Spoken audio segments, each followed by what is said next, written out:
आज का बड़ा एक्सीडेंट है वो आपकी स्क्रीन पर लेकर आएंगे।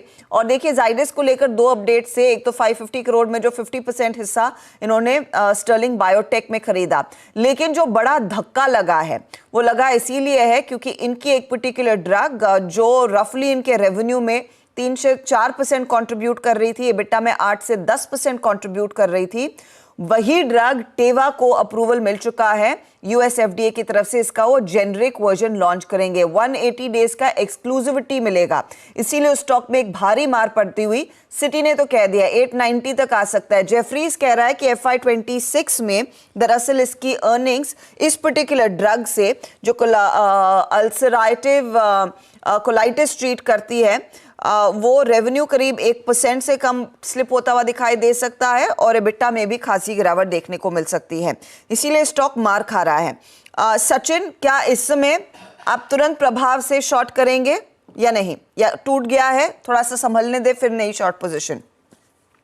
मैम, यहाँ पर एक तो एविडेंस क्लियर है कि 1200 के आसपास एक काफी स्ट्रॉन्ग रेजिस्टेंस बन चुका है। एंड जिस तरीके से इसने अपने शॉर्ट टर्म एवरेजेस 5 and 20 के नीचे की क्लोजिंग एस्टैब्लिश की थी फ्राइडे के सेशन में, उसी का ये फॉलो थ्रू एक्शन है।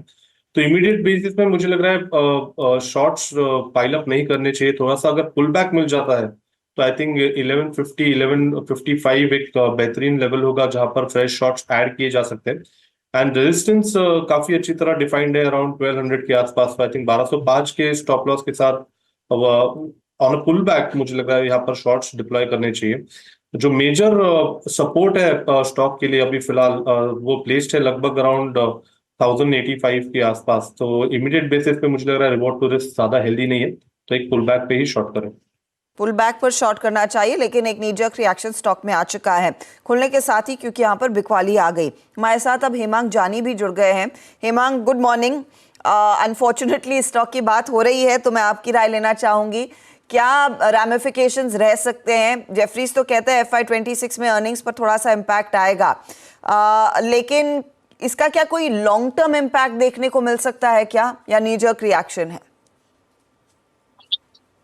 ये जो प्रोडक्ट है उसका कंट्रीब्यूशन जो सेल्स में तो बहुत ज्यादा नहीं था, पर एबिटा लेवल पे लगभग 8 से 10% का था और बहुत हाई मार्जिन प्रोडक्ट था। तो उसके कारण मुझे लगता है कि शॉर्ट टर्म में जो हम एक नेगेटिव इम्पैक्ट देख रहे हैं वो है।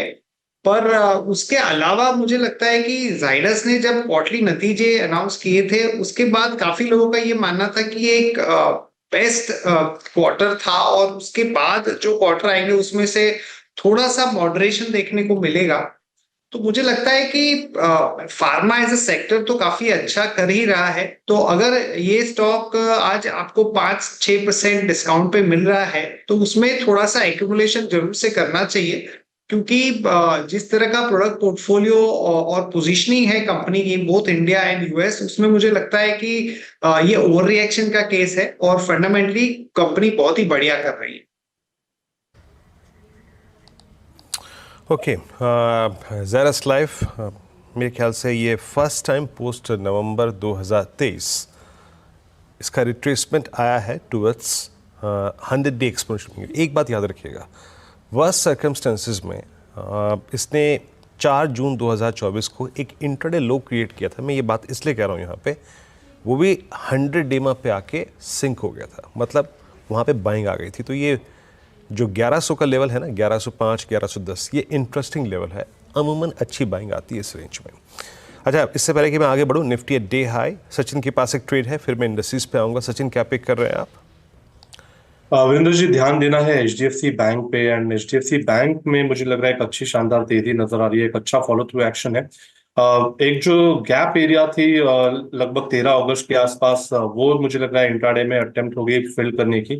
तो जिस तरीके से ओवरऑल स्ट्रक्चर है, कंसोलिडेशन से ये ब्रेकआउट हो रहा है, तो इंट्राडे में ही मुझे लग रहा है 1655 के आसपास का एक स्विंग बन सकता है। पोजिशनल टारगेट होगा अराउंड 1685 का।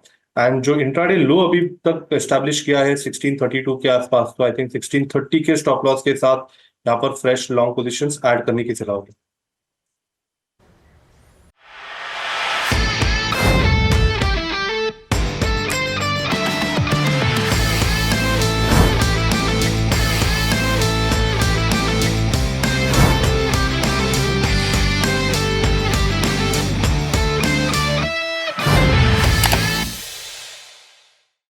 बता दें कि मनी कंट्रोल पर दिए गए विचार एक्सपर्ट्स के अपने निजी विचार होते हैं। वेबसाइट या मैनेजमेंट इसके लिए उत्तरदायी नहीं है।